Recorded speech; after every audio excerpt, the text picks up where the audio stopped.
రేవడి అయినా రెండవ కొడుకే కుండను మోసాడు.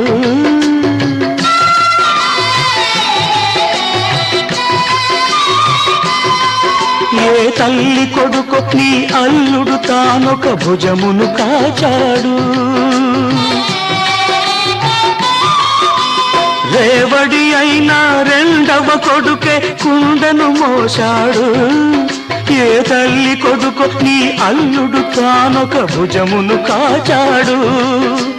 కుండపోత కన్నీళ్లు కురిసినా మండుతున్న ఎద మంటలారునా, నీ పాపం తీరునా,